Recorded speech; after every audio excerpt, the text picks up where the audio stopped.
Hola, buen día, un gusto en conocerte, doctor Pedro Muñoz. Nos permitimos presentarnos. Nosotros somos estudiantes de la Fundación de Estudios Monseñor Abraham Escuero Montoya, Fundes. Somos estudiantes de Psicología de sexto semestre. Nuestros nombres son Daniel Laguna, Catalina Roca y quien te habla, Mariana Marín. Hoy nos encontramos reunidos para saber más acerca de este campo tan maravilloso como lo es el de psicología forense. Y contamos con tu presencia. De antemano agradecemos por aceptar esta invitación, doctor Pedro.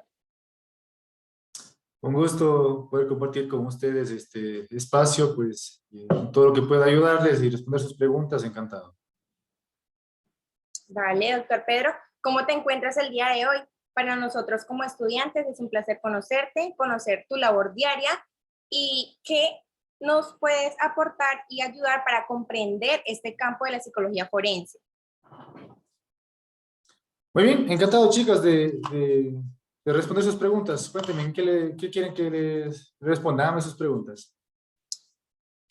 Ok. Nos gustaría saber por qué elegiste psicología forense entre tantos campos que se nos ofrecen.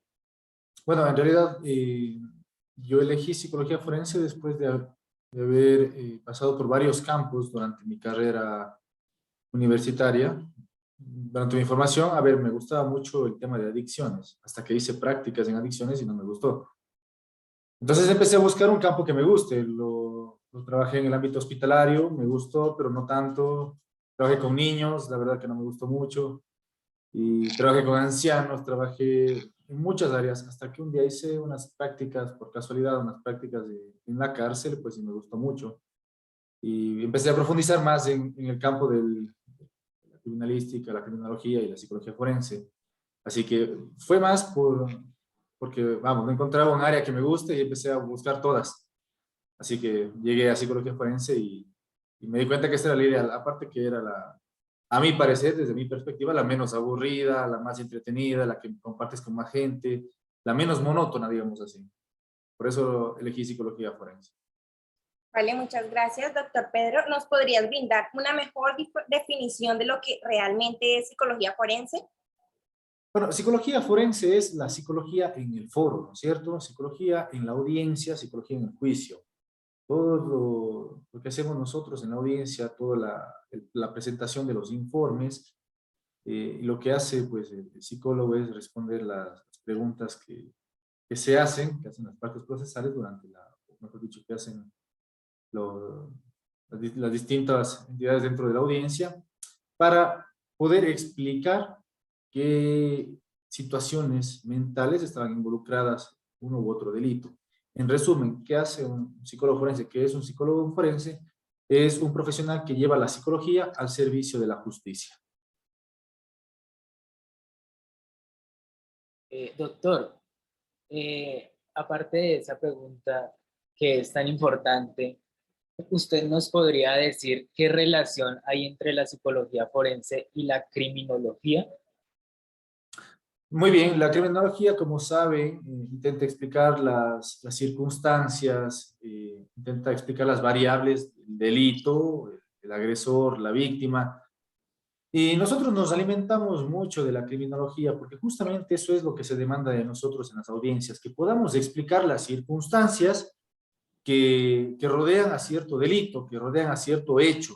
¿Sí? Entonces la criminología nos alimenta mucho a nosotros para poder llevar esas explicaciones a los jueces, a los abogados, a los fiscales para que puedan llevar o llegar a una decisión. Entonces, claro, nosotros nos alimentamos mucho de la psicología, perdón, de la criminología, ¿sí? Para poder explicar las variables, nunca para justificar nada, pero sí para explicar todo lo que ha sucedido en determinado hecho. Doctor, ¿alguna vez se ha visto amenazado por laborar de la mano con la justicia? Mira, te voy a decir que sí, pero no es algo común. Es algo que no pasa a menudo, ¿ya?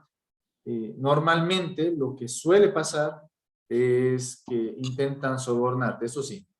Obviamente un informe pericial es una prueba muy importante en los procesos judiciales, entonces es por ahí más el tema, ¿no? El intento de soborno. Cuando no aceptas, obviamente, esto, pueden ir un paso más allá. Pocas veces pasa, pero ha pasado que de manera sutil o de una manera un poco más clara, ¿no? Que intentan amenazar. Cuando recién empecé a ejercer como forense, me pasó algo de esta magnitud, ¿no? Estas personas eran de otra ciudad, era un caso que llevaba en otra ciudad, pero ellos ya conocían dónde vivía, dónde trabajaba, etcétera. Entonces, a ver, fue un golpecito inesperado ahí, me tuve que excusar de esa pericial, pero fue la primera y única vez. Es cuestión de saber cómo sobrellevar esas situaciones, ¿no? Listo, doctor. Es muy importante tener esa seguridad al trabajar de la mano con la ley. ¿Nos podría ayudar a entender mejor cuál es el papel de un psicólogo forense? Muy bien, en muchos, voy a hablar, por ejemplo, en el casos penales, por ejemplo. Nosotros tenemos que explicar todas las variables que involucran a cierto delito o al daño psicológico de las víctimas, ¿no? Entonces, por ejemplo, el juez quiere saber, para tomar su decisión, cómo estaba el estado mental del presunto agresor. O sea, él estaba consciente de lo que hacía, tenía control sobre su voluntad o no. Si es que no lo tenía disminuido, lo tenía totalmente alterado. ¿Sí? ¿Y por qué? ¿Por qué se daba esta circunstancia? ¿No es cierto? En el caso de la víctima, nos hacen evaluar el daño psicológico, ¿no? Las secuelas y las lesiones psicológicas. ¿Por qué? Porque las personas, los jueces, fiscales, ellos tienen que tener claridad de todas las variables que involucran a un delito. Pues tiene que tomar decisión con todo el conocimiento de lo que pasó. Y esa es nuestra labor, el poder investigar, el poder analizar y el poder evocar todo eso en una audiencia para explicar todas las variables psicológicas que están involucradas en ese delito. Ese es el papel del perito, ¿sí? El hacer una correcta exploración y después exponerlo en una audiencia y responder todas las preguntas que nos hagan ahí. Teniendo en cuenta lo que nos acaba de decir, ¿en qué momento interviene el psicólogo forense? Mira, puede ser por varias maneras. Si es que eres un perito privado como yo, pues te contratan, ¿sí? Y te contratan, puede ser por parte de la defensa, ¿no es cierto?, del presunto agresor, o puede ser por parte de la víctima, pues por medio de su representante legal te contratan a ti para eso.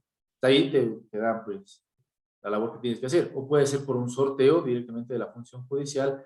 Te dicen, necesitamos claridad en este tema, este es el motivo de la pericial, pues ahí intervienes tú. Sí, esto cuando hablamos de temas periciales, de ahí podemos hablar ya específicamente de temas penales, laborales, civiles, podemos hablar de temas familiares, autopsia psicológica, metapericiales, pero básicamente es cuando requieren de nuestros servicios, sobre todo en el campo privado, pues cuando nos contratan ahí nos dicen, pues necesita actuar en este caso. Doctor, ¿y qué instrumentos utiliza un psicólogo forense o qué instrumentos utiliza usted? A ver, mira, nosotros tenemos que utilizar psicometría, claramente, eso es lo que le da objetividad a nuestra investigación, pero además de eso, utilizamos varios tipos de entrevistas que son propias del campo forense, ¿no es cierto? Que se deslindan un poco de la psicología clínica, son muy específicas de nuestro campo. Trabajamos con protocolos de credibilidad de testimonio, como el CBCA, el SVA, de evaluación global. Utilizamos estas técnicas, o estos protocolos, mejor dicho, de credibilidad de testimonio. Utilizamos entrevistas para mantener la objetividad, como la entrevista cognitiva forense mejorada. Utilizamos, sobre todo cuando hablamos de psicometría, lo recomendable, y como lo hago yo, es siempre utilizar escalas que tengan validez y fiabilidad, ¿sí? Es lo que se necesita. Por ejemplo, test proyectivos, autoinformes, no es lo adecuado, ¿no? Porque son fácilmente falseables y muy subjetivos, ¿sí? Entonces, esos son desaconsejables, por ejemplo, test proyectivos en psicología forense.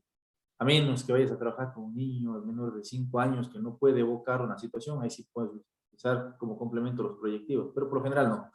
¿No? Escalas de validez, escalas de fiabilidad, instrumentos que son específicos para el campo forense, ¿cierto? Esos son los que utilizo y los que son recomendados. Doctor, en su labor diaria, ¿de qué forma le sirve a un psicólogo forense la cámara de GESEL? Mira, la cámara de GESEL, te voy a decir la verdad, no utilizamos de una manera común. Esto más se utiliza con niños. Cuando hay que hacer exploraciones en niños, cuando queremos evitar la revictimización, ¿no es cierto? Utilizamos la cámara de GESEL para tener todas las grabaciones audiovisuales ahí. Trabajamos ahí con peritos que son específicos, su formación es específica con niños, entonces estamos pues todos atrás, fiscales, abogados, otros peritos, estamos en la parte de atrás y pues ahí podemos interactuar sin crear revictimización con los menores. Sobre todo esto se trabaja con menores de edad y no es algo muy común, al menos desde mi área que yo trabajo más con adultos, no suele ser muy común, pero es muy útil para evitar la revictimización y para evitar también sesgos en las entrevistas que hacemos, sobre todo con menores. Vale, muchísimas gracias, doctor Muñoz. Ya para finalizar, quisiéramos saber qué enfoque utilizas y cuáles son estas técnicas de intervención. Mira, en el campo forense tienes que ser lo más objetivo posible. Lo más objetivo posible. Por ejemplo, a excepción de Argentina, el resto de países nos mantenemos dentro de lo cognitivo-conductual. Es el enfoque que utilizamos. ¿Sí? Porque ese es el enfoque que se puede medir. Es el enfoque que lo puedes demostrar. Es el enfoque que utiliza el DSM. ¿Sí? Entonces, está basado en el método científico, es lo que tú puedes demostrar. No puedes llegar a dar explicaciones freudianas o humanistas, etcétera. No se puede porque no hay objetividad ahí, ¿no es cierto? Entonces, pues yo me mantengo, y como la gran mayoría de peritos, en el enfoque cognitivo-conductual. ¿Ya? Y claro, las técnicas que utilizamos son pues para temas de abordajes de las entrevistas, más que nada, ¿no? En temas de credibilidad de testimonio, utilizamos técnicas específicas de la cognitivo-conductual, el análisis de los testimonios para ver la credibilidad del testimonio, para hacer una correcta entrevista y nada, pues para no sesgar nunca nuestras evaluaciones. Bueno, doctor Pedro, le queremos agradecer por aceptar nuestra invitación y por abrirnos un espacio en su tiempo, por ayudarnos a entender mucho mejor cuál es la verdadera labor de un profesional en psicología forense, ya que es muy común que se confunda con la jurídica. Pero pues gracias a usted nos quedó muy claro. Muchísimas gracias por acompañarnos. Ha sido un gusto, un placer haber compartido con ustedes, pues, y a las órdenes para todo lo que necesiten. Muchísimas gracias nuevamente, doctor Pedro, Pedro, por el tiempo y por colaborarnos con esta entrevista. Hasta luego. muchas gracias. Hasta luego, hasta una próxima ocasión. Hasta luego.